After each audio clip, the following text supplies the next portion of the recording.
¿Te encuentras tú en la lista de los pecadores? Cuando nosotros leemos Primera de Corintios y el capítulo 6 y llegamos al versículo 9, versículo 10, nos encontramos que el apóstol Pablo, inspirado por el Espíritu Santo, afirma una lista de ciertos pecados y dice con claridad que los que practican esas cosas no heredarán el reino de Dios. Nosotros en esas palabras mencionamos cosas como que los avaros, los idólatras, los afeminados, los homosexuales, los ladrones no heredarán el reino de Dios. Y cuando vemos esa lista, a veces cometemos un error. He visto muchas veces que leemos esa lista y simplemente muchos creyentes a día de hoy lanzan un fuerte amén y diciendo en su corazón, no, sí, Dios va a juzgar a esos impíos. Dios va a condenar a esos pecadores. Esos impíos no serán salvos. Pero yo quiero mencionar dos cosas en cuanto a ese pasaje. Es cierto, Dios va a condenar a los impíos. Es cierto, Dios va a condenar a los pecadores que no se arrepientan y pongan su fe en el Señor Jesucristo. Pero también debemos recordar que, a mi consideración, a la luz de lo que yo entiendo, ese texto no limita la lista de los pecados. Esa lista de pecados, esa lista no está limitada solo a eso.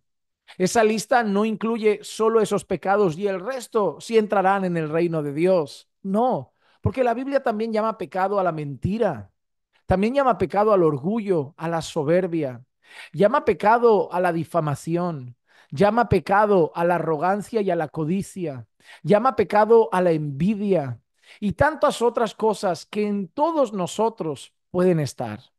Por eso cuando el apóstol Pablo hace esa lista de pecados, también luego después dice, y esto erais algunos de vosotros.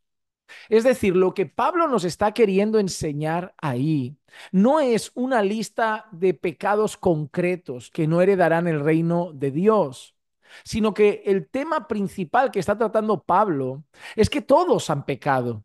Es exactamente lo mismo que Pablo dice en Romanos 3:23 cuando afirma, porque todos pecaron y están destituidos de la gloria de Dios.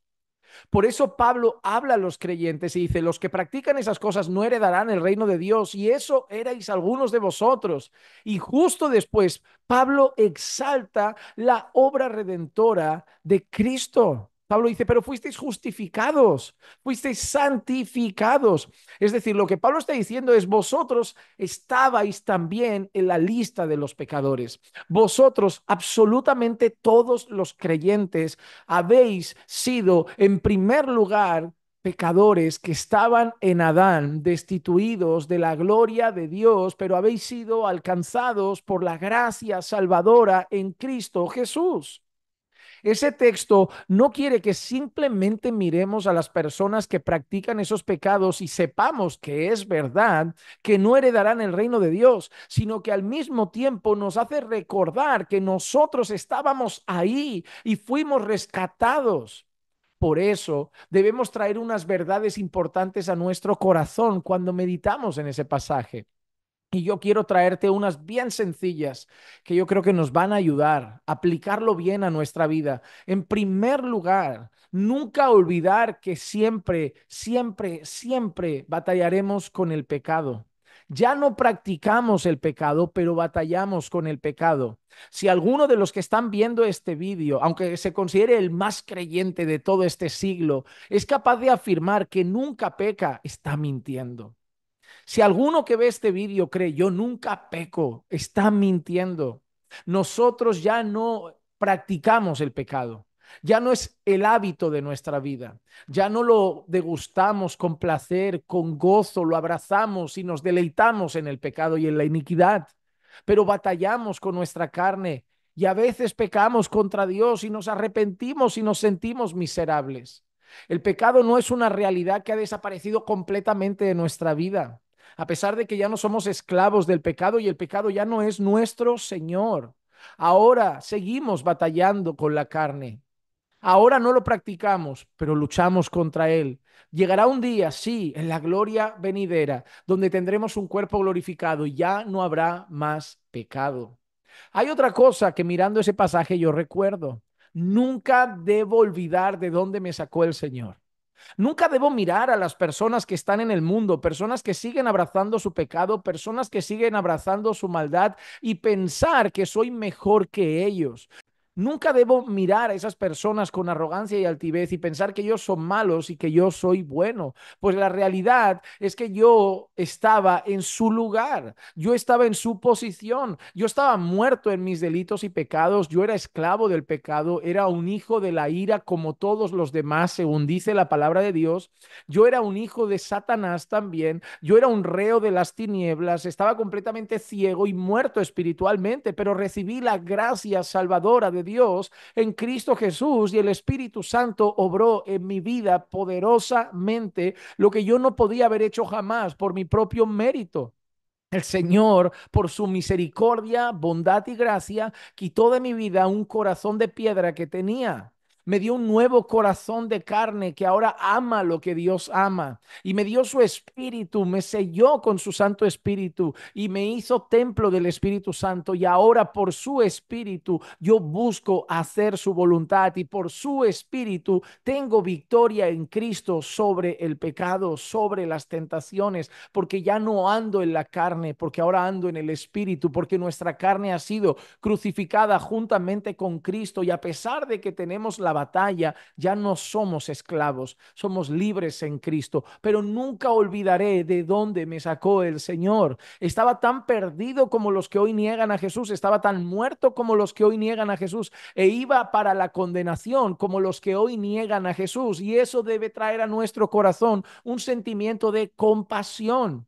Ese texto nos debe llevar también a la oración por los perdidos, a la oración por los que todavía están en tinieblas, a la oración por aquellos que actualmente rechazan a Cristo como lo éramos nosotros también. Y anhelar en Cristo, pedir al Señor, rogar a Dios que de la misma manera que obró en nosotros, lo haga también en ellos bajo su soberana voluntad. Pero todo esto nos debe llevar a pedir por la salvación de los perdidos y mirarlos con tierna compasión y misericordia.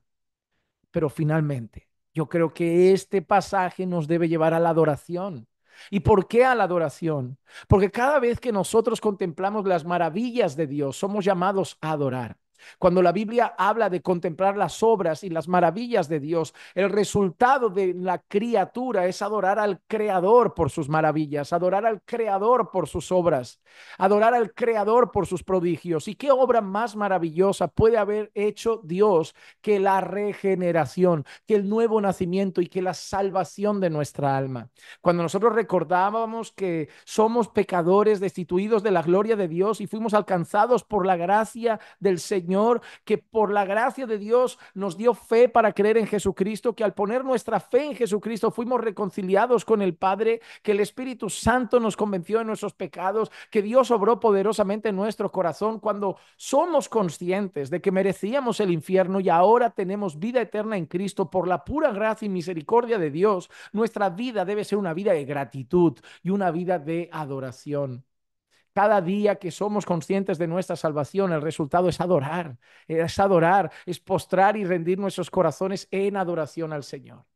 Así que no veamos solamente estos versículos que el apóstol Pablo, inspirado por el Espíritu Santo, nos dejó como un ojo que simplemente desea el juicio de las personas, sino como un recuerdo de nuestra salvación, como un recuerdo de nuestra condición pasada y como un anhelo para pedir por la salvación de los que hoy están perdidos y sobre todo para adorar a Dios por la misericordia que tuvo y que tiene y que tendrá de nosotros.